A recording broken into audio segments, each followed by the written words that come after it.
Boa noite, irmãos. Eu saúdo a igreja na paz e na graça do Senhor Jesus.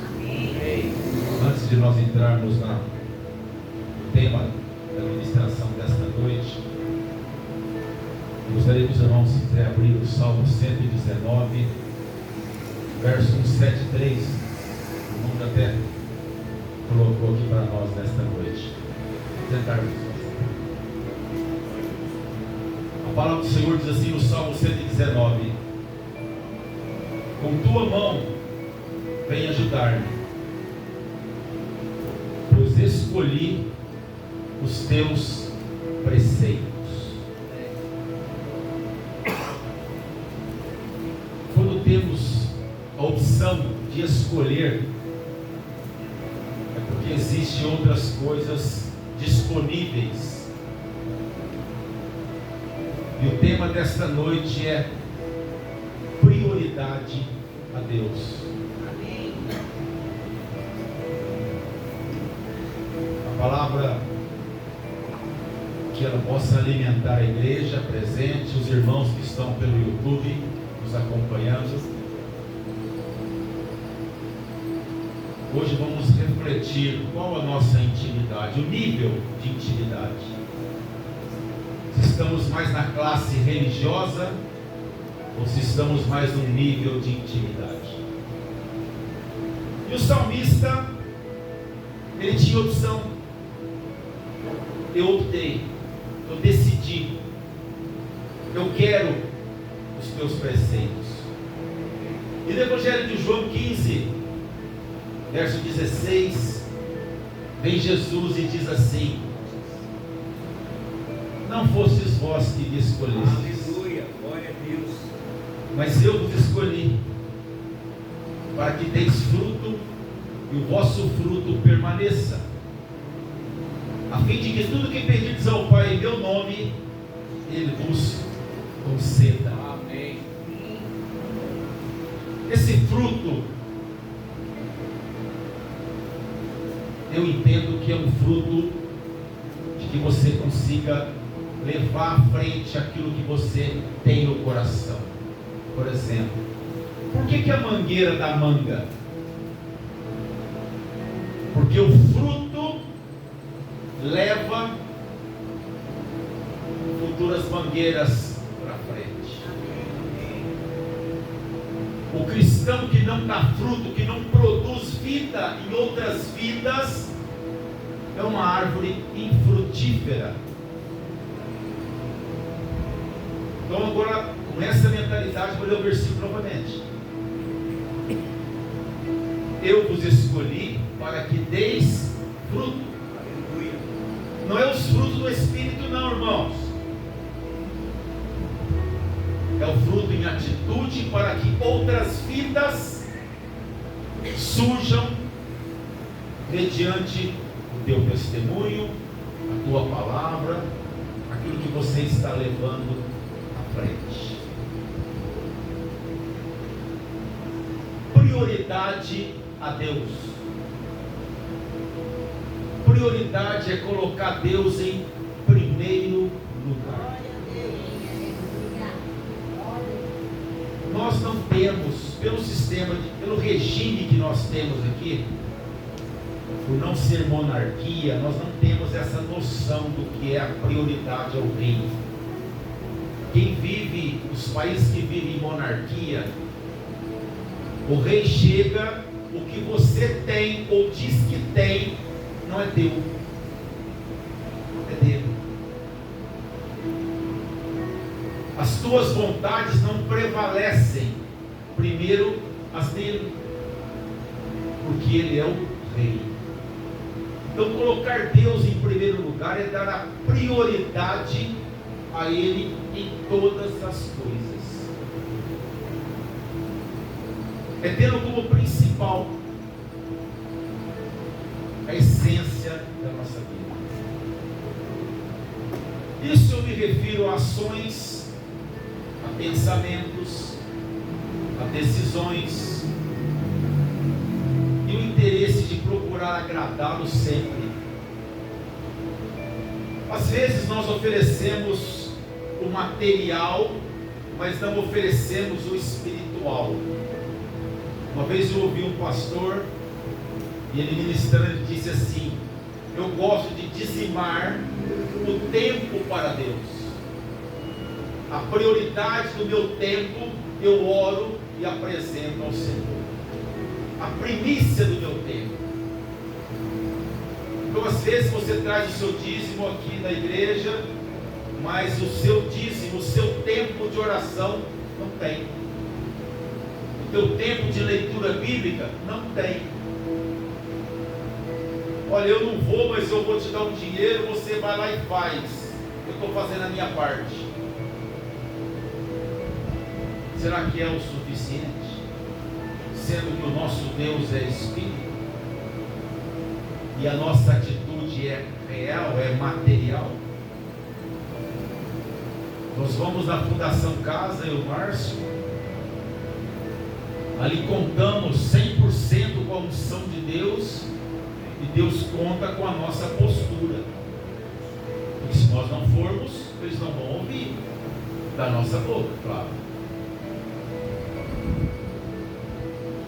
Quando reconhecemos que o reino dos céus é a prioridade, tudo começa a fazer sentido aqui na terra. Agora pega um pouco. Se Deus é a prioridade, a irmã vai ter o bebê, o nenê dela vai fazer uma cirurgia. A prioridade dela é Deus. Então ela entende de uma maneira assim, espiritual, que Deus está no controle da situação dela. Tranquilo. Ela pode descansar no Senhor, que Deus vai fazer o melhor para ela. Então, quando estamos dentro dessa atmosfera espiritual, tudo o que acontece na nossa vida é para a honra e para a glória e na provisão do nosso Deus. Amém. Porque o rei, assim como ele é dono de tudo, ele provê tudo para os seus. Aleluia. Verdade. Então, se eu sirvo ao Senhor, se nós sairmos daqui para ir lá na Fundação Casa, a provisão de Deus no carro, no pneu, no acidente, na viagem, na estrada, é dele. Aleluia. É dele. Eu posso descansar em algumas coisas, porque a provisão é certeza.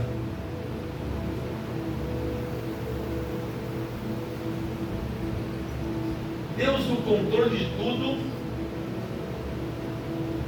e Deus tomando conta de tudo. Na vida encontramos inúmeras situações para prioridade. A tua família é prioridade. O teu trabalho é prioridade. A escola é prioridade. A sua conduta na sociedade é prioridade. Mas a prioridade de Deus tem que estar acima de todas estas coisas. Com a prioridade de Deus em cima de todas as coisas, as situações ficam mais fáceis de a gente conduzir.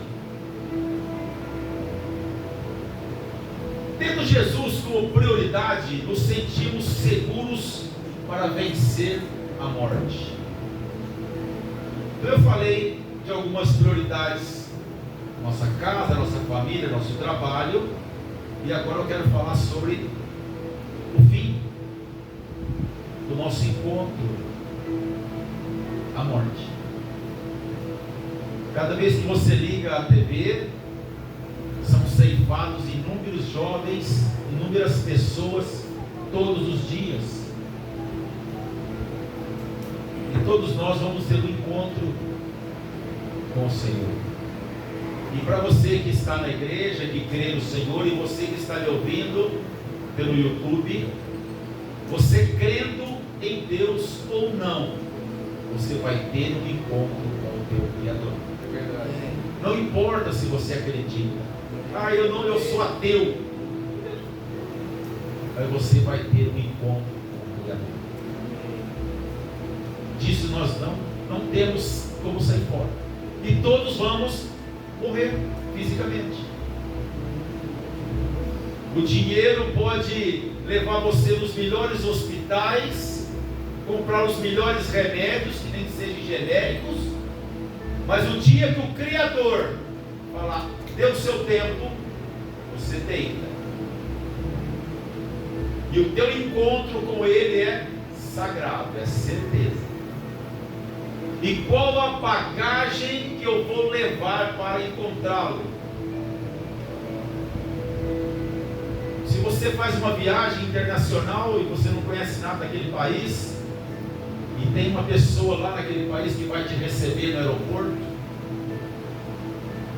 na hora que você chega, desembarca, você vai olhar aquele monte de rosto diferente, estranho, não conhece ninguém, mas lá no fundo tem uma plaquinha e fala: sou eu que estou te esperando, vem para cá, eu vou te apresentar a cidade, eu vou te levar nos lugares, eu conheço tudo aqui. Assim será no momento da nossa morte. A Bíblia diz que o Senhor Jesus vai estar de pé, recebendo a sua igreja, a sua noiva, aqueles que o amaram, aqueles que o adoraram, aqueles que deram prioridade a Ele, a sua palavra. E nós vamos ser recebidos. E Ele vai falar: Dimas, esse aqui é Moisés.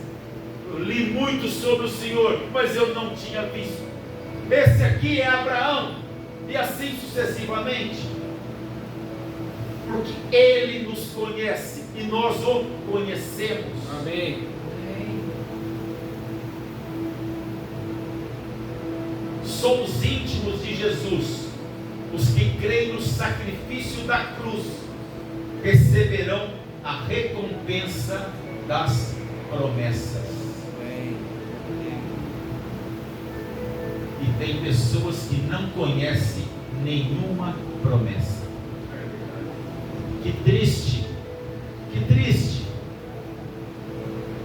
É a mesma coisa você ir num tribunal e você está com uma pessoa que não conhece da lei, ela não tem o que te defender, ela não sabe quais os seus direitos e os seus deveres.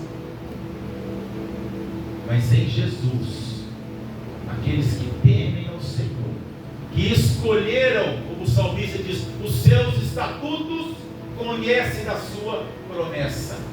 É por isso que a irmã vai ficar tranquila no momento da cirurgia, porque ela conhece as promessas do Senhor. Amém. Glória a Deus. Conhece. Ela conhece. Em João 14, verso 15, diz assim: se me amas, guarda os meus mandamentos. Aqui começa a identificar os religiosos dos apaixonados por Jesus. Você me ama? Eu amo, Senhor. Você tem lido a minha palavra, a carta que eu escrevi para você, a carta de amor. Nunca li a Bíblia, então como você me ama, querido? Você que me ouve, você deve ter uma Bíblia em casa. Quantas vezes você abriu a tua Bíblia e leu a palavra, a carta de Jesus para você? E não são palavras minhas, não. Você me ama, então guarda os meus preceitos. Louvado seja Deus. Eclesiastes 12, 13 diz assim: de tudo que tens ouvido é o fim. Teme a Deus, guarda os seus mandamentos, porque isto é dever de todo homem. Agora começou a apertar um pouquinho mais. O dever de ouvir a palavra de Deus, de conhecer os seus mandamentos, não é dos crentes, irmãos, é de todo homem, de todo ser humano. É por isso que eu disse no começo: não importa se você crê ou não, vão te pedir contas de tudo aquilo que Deus deixou escrito na sua palavra. Ah, mas eu não ia na igreja. É um problema teu. O problema é seu. É a mesma coisa você tirar a carta, você comprar a carta para dirigir e você não conhece uma placa. Como é que você vai dirigir? Para engatar primeiro e segundo qualquer um faz. Mas o contramão, as placas de rua, a sinalização você não conhece. Como que você vai querer dirigir e andar? Como você diz que ama o Senhor e não conhece a sua palavra?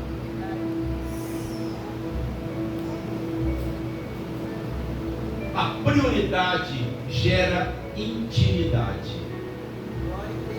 A intimidade gera prioridade.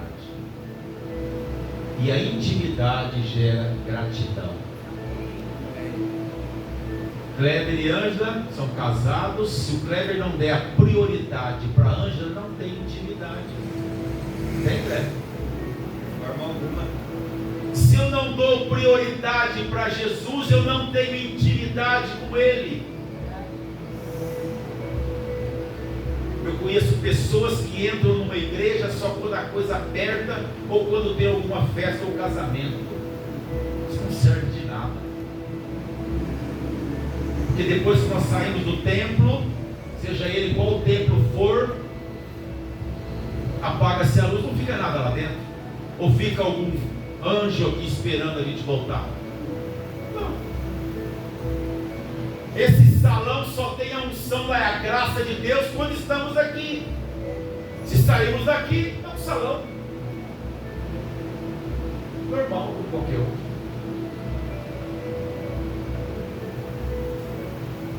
Essa foi legal, essa aqui Deus tocou no meu coração que ardeu aqui.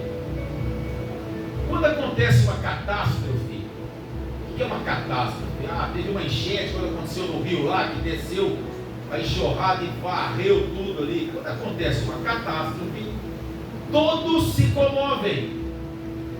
A televisão, as igrejas, e todo mundo se comove. Os motoqueiros, os jipeiros, todo mundo.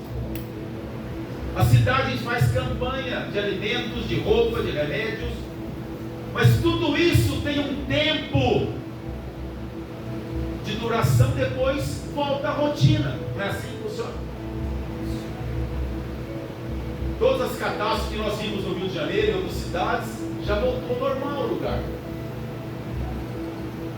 Mas a maior catástrofe é o distanciamento de Jesus.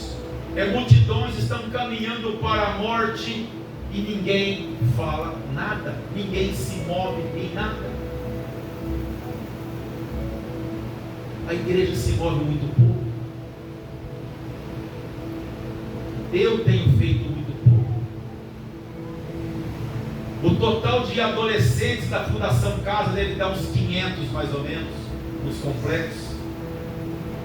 Nós estamos conseguindo reunir 5, 6, 7 uma noite. Glória a Deus.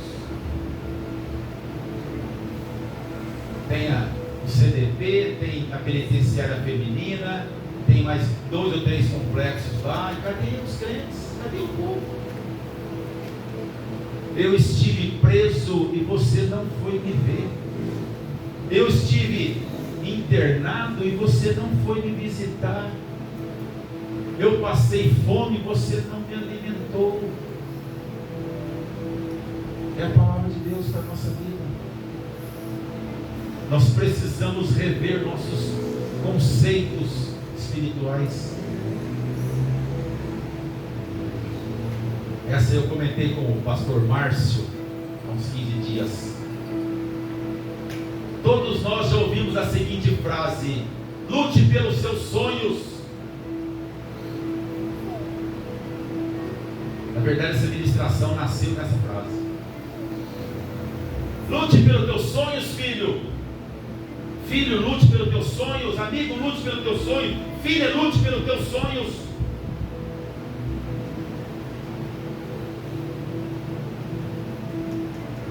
Essa luta por sonhos, ela se limita às coisas terrenas, irmãos. 99,9% de pessoas que falam e que aconselham estão dentro do que está certo, tem que estudar, tem que correr atrás. Mas 1% fala, querido, luta pelo teu sonho. Você quer ser um ministro, você quer ser um pregador, você quer ser um evangelista, você quer fazer isso, você quer ser um missionário, lute por isso. Não dá 1%. Por que nós investimos no material e deixamos o espiritual? Quer saber por quê, irmãos? Porque não estamos lendo toda a Bíblia como se deveria. Não estamos preocupados com a vinda do Senhor como deveríamos. Não estamos tão preocupados com os perdidos que a cada dia estão indo embora como deveríamos.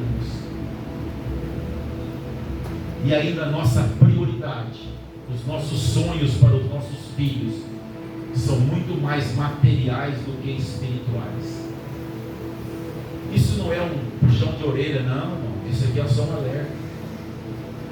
É o que eu falo lá para os meninos da Fundação Casa. Enquanto eu estiver respirando, eu tenho condições de mudar conceitos. Eu posso mudar conceitos. Eu fazia assim, hoje não faço mais. Mas depois que eu morrer, Senhor, deixa eu descer lá e fazer de novo. Não dá. Deixa eu ir lá avisar minha família. Não tem como. Deixa eu lá avisar meu filho. Não tem jeito. Os mortos não se comunicam.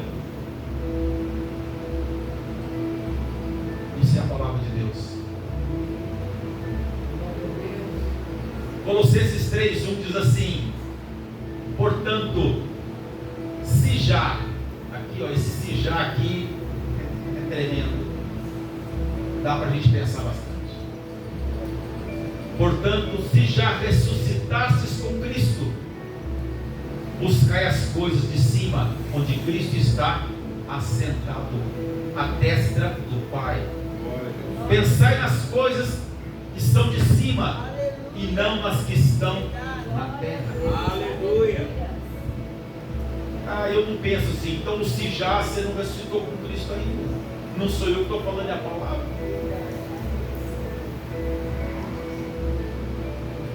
Jesus à destra do Pai significa que tudo foi consumado.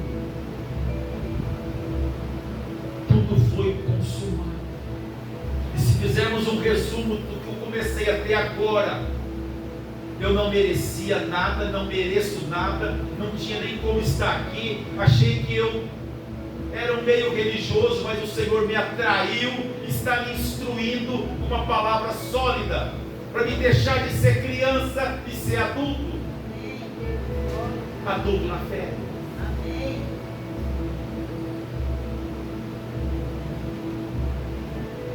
Jesus pagou um alto preço. Aqui não precisamos sonhar, irmãos. A salvação não é sonho, é realidade.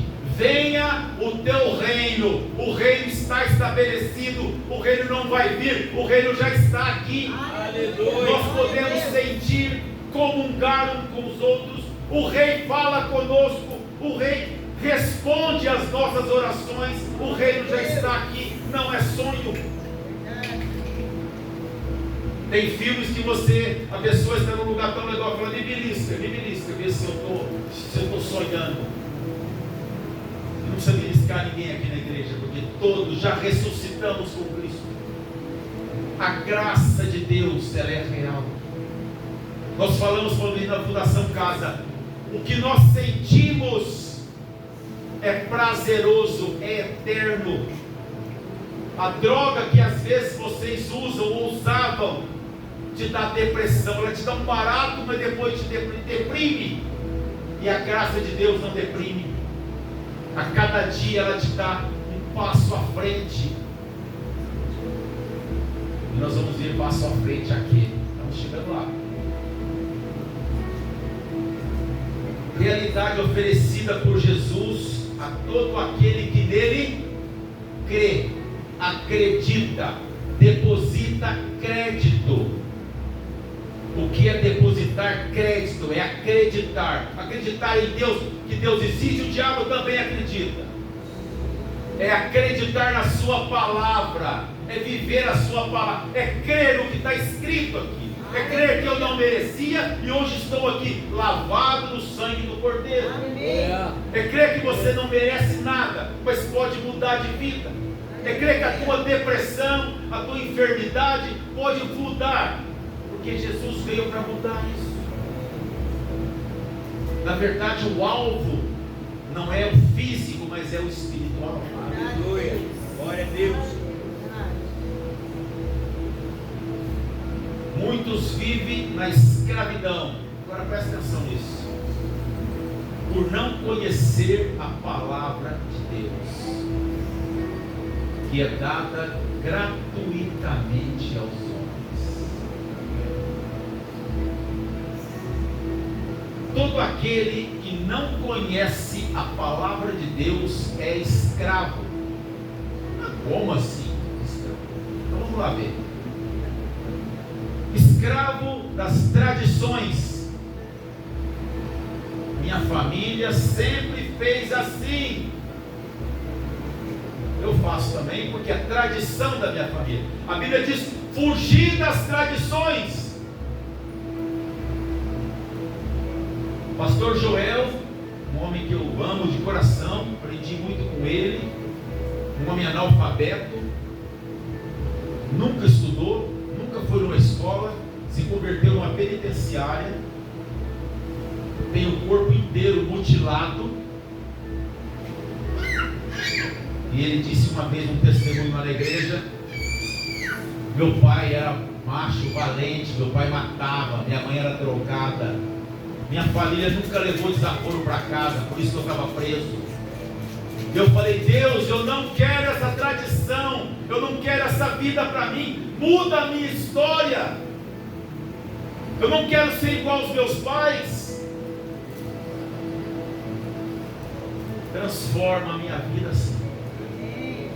Me dê o teu caráter. Então essa valentia que muitas vezes nós temos tem que cair por terra em nome de Jesus. Escravo da religiosidade, posturas que a Bíblia condena, mas eu acho que Deus sabe o meu coração. Eu sou idólatra, sabe? Mas Deus me entende. Deus não te entende, irmão. Vai me desculpar que Deus não te entende. Deus deixou uma carta escrita. O que eu gosto e o que eu não gosto está aqui na carta. Deus não te entende. E quando você tiver um encontro com Ele, o que vai ser cobrado está escrito na carta. Não é a tua postura. Não é o que você acha. Tanto é que eu já falei várias vezes aqui nesse altar: a opinião do pregador não prevalece. É a palavra de Deus. Está na palavra? Escravos da incredulidade. Pessoas que sofrem por não aceitar o Criador. Mas como assim? Eu aceito o Criador? Eu creio em Deus, eu creio em Jesus, mas eu creio na evolução do macaco para o homem. Eu creio que o universo está em expansão. Eu creio que tem vida em outros planetas. O que está escrito aqui é o que você deve crer. Escravo da idolatria. Tudo que colocamos no lugar ou acima do Criador. E por incrível que pareça, uma das maiores idolatrias que pega até os crentes é o templo. É a prioridade do templo. Às vezes idolatramos. Eu conheço crente que idolatra. Ele, se o futebol dele for no horário do culto, ele não vem. Não vem. Não, eu vou de manhã, porque de noite eu dou um de manhã no lugar, porque de noite meu time vai jogar. Ele é um idólatra do templo. Escravo dos prazeres deste mundo. Aquele que nunca tem tempo para Deus. Seus negócios, está cansado, tem uma festa, tem uma viagem, choveu, está chovendo, está frio, está calor. Sempre temos uma desculpa para dar para Deus, sempre. São desculpas para não cultuar. Irmãos, o culto ao Senhor é algo tremendo. Você orar na tua casa é bênção. Mas quando você chega por aquela porta, coração tremendo de bênção, e vem congregar, não tem preço. Não tem preço. Pastor Joel falava assim: eu vou para a igreja com dor, para mostrar para os irmãos de que lado que eu estou. A dor não me segura em casa. Esse homem sofria, ele não consegue segurar um microfone. Mas eu vou na igreja para mostrar para as pessoas de que lado que eu estou, para cultuar ao Deus que me deu salvação eterna.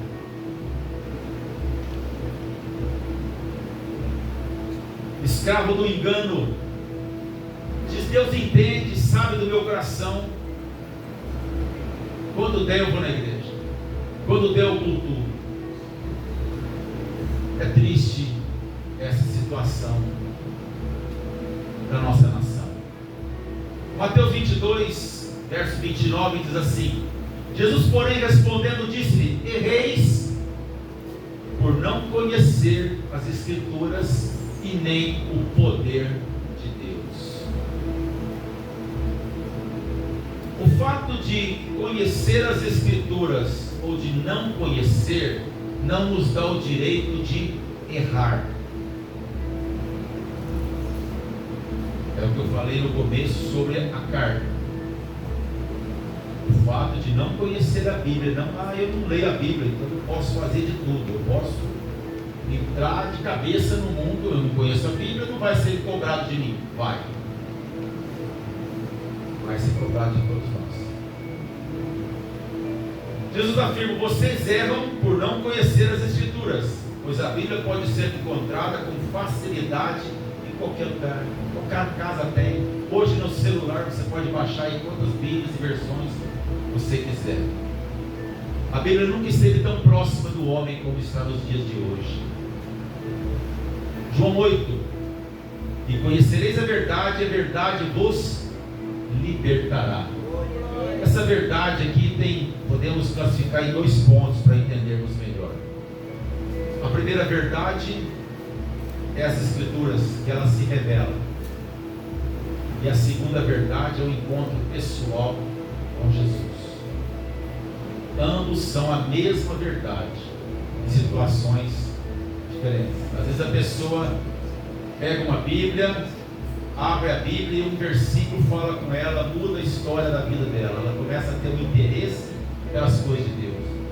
Ou em outras vezes ela passa e ouve uma palavra e aquilo mexe no coração dela.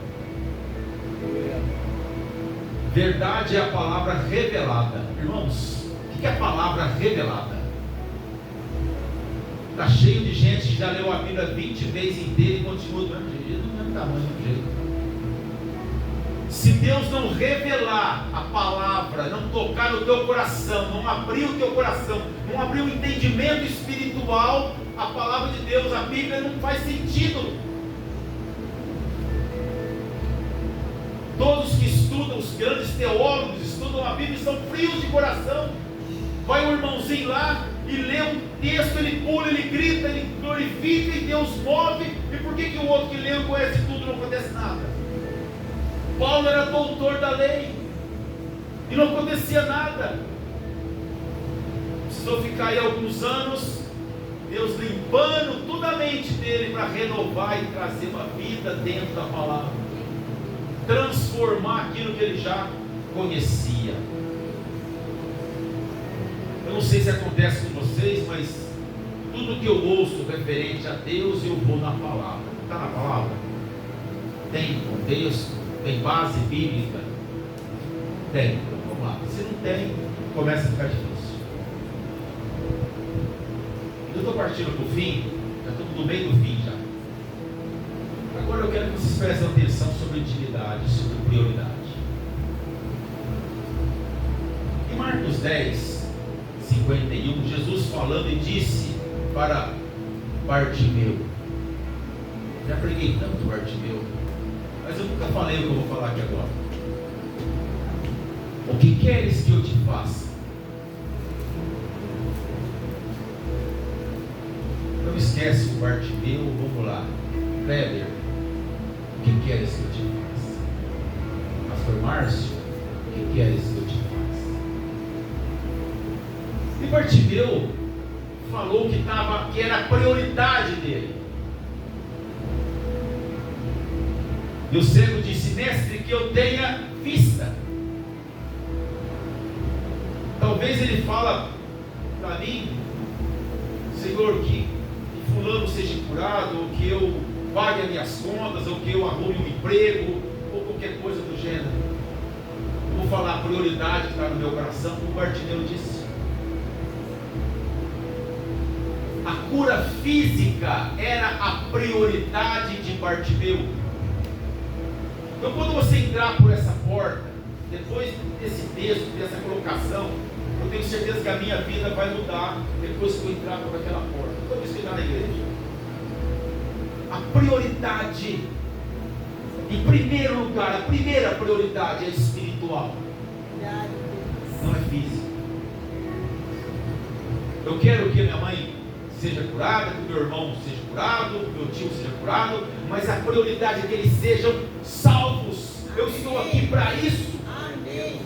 A igreja está aqui para trazer a salvação, para oferecer a palavra de salvação. Aleluia. Salvação. Aqui não é um mercado de cura. Deus cura. A Bíblia diz: e os milagres acompanharão aqueles que acompanham. Não é a prioridade. A prioridade é vida. A prioridade são aqueles meninos da FEBEM.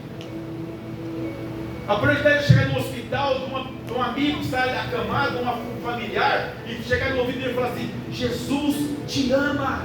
Aleluia. Essa é a prioridade. Porque quando a prioridade é espiritual, o material vem. Busque em primeiro lugar o reino e as coisas acontecerão com você.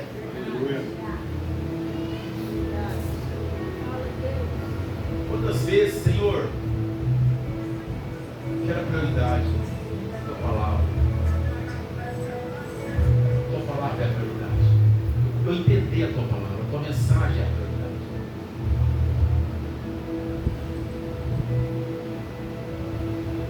Salvação é a prioridade, porque ela é eterna. São oportunidades às vezes que nós perdemos. Perdemos oportunidades de apresentar um Jesus que salva, cura, perdoa e liberta. O Criador está com os braços abertos. Jesus oferece salvação, assim como tem curado as enfermidades físicas que nos assolam. Muitos vão a Jesus somente pelas curas físicas e temporárias. Aquela ministração sobre ressurreição e reencarnação, nós falamos de todos que Jesus ressuscitou, mas depois eles morreram. Então a cura física é temporária, mas a salvação é eterna. Amém. Essa que nós temos que desejar para a nossa família. Eu e minha casa serviremos aos... Servir é o que? É estar próximo ao rei, é estar do lado do rei, é ter intimidade com o rei.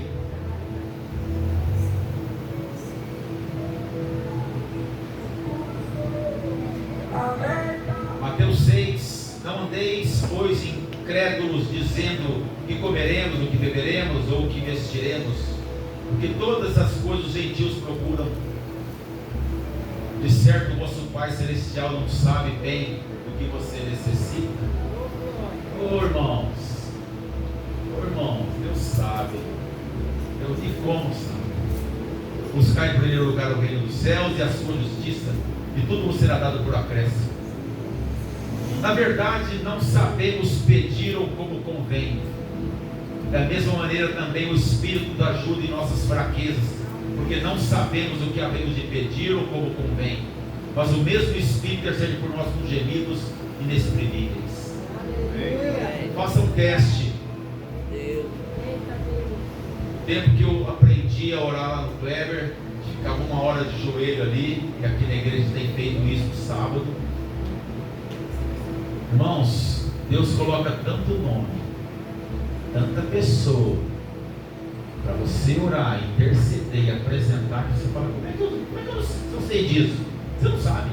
É o Espírito Santo que está usando a tua boca. Você não sabe. Às vezes missionários que eu nem vi na China, no Japão, Deus coloca na minha mente, no meu coração, um missionário na China. Eu começo a orar por ele. É o Espírito Santo usando a sua igreja, usando o seu povo. Para quê? Para cura física? Não. Para fortalecer aqueles que estão levando a cura espiritual.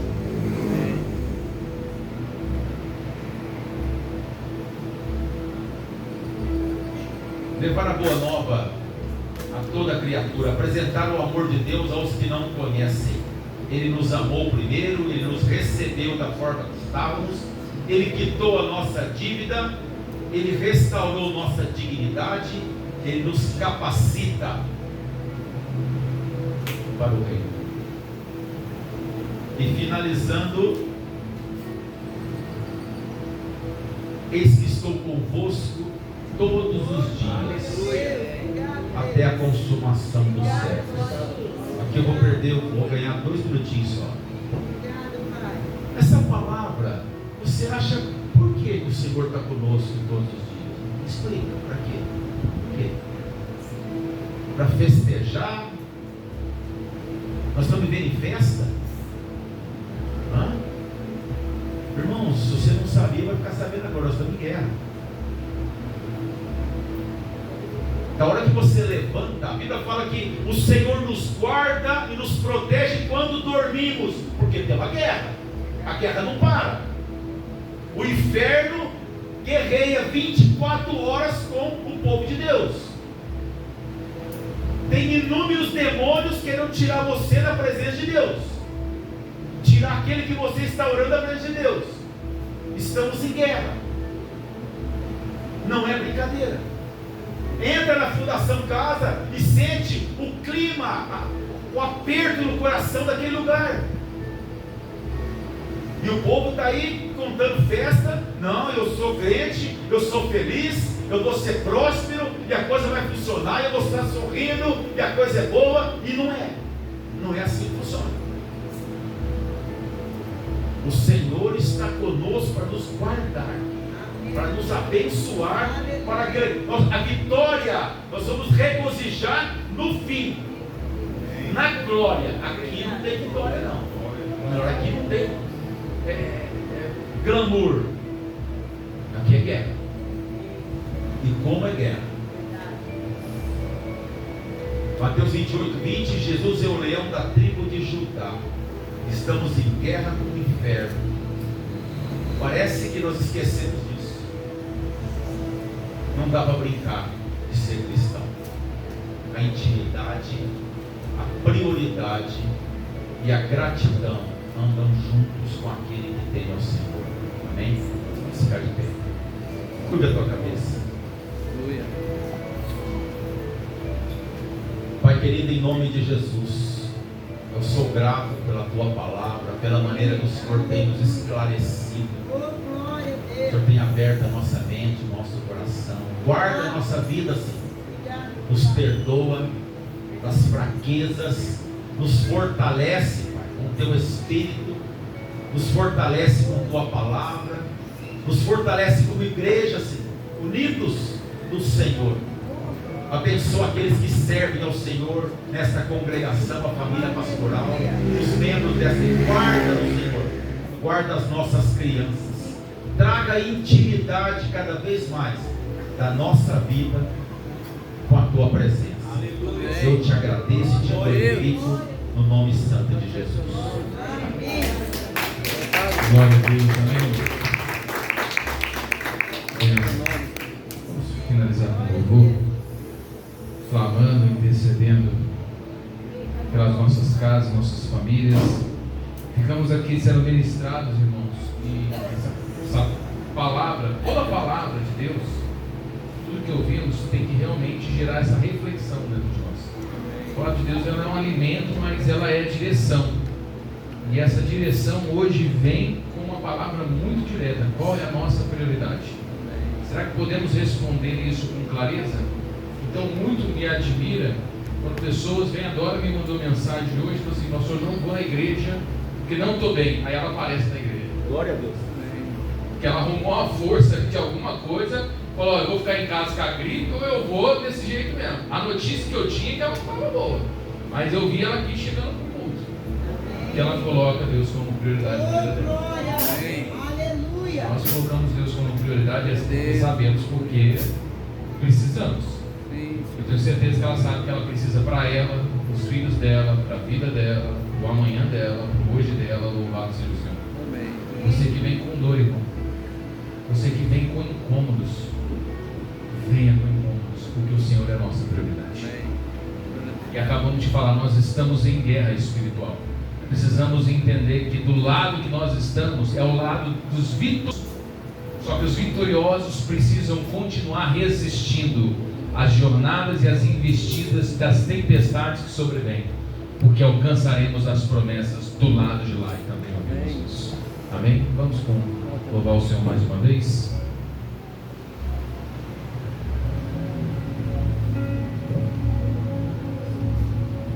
Pastor Ângelo, vai me dizer com Rafa?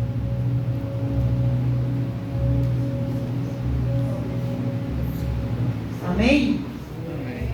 Nós somos aquilo que a Bíblia diz que eu sou. Levanta sua mão direita e fala: eu sou o que a Bíblia diz que eu sou, mais do que vencedor. Quem é vencedor, dê um glória a Deus bem forte. Não, tá fraco, irmão. Dá um glória a Deus bem forte. Glória a Deus. Amado, o que é glorificar a Deus? É levantar a sua cruz.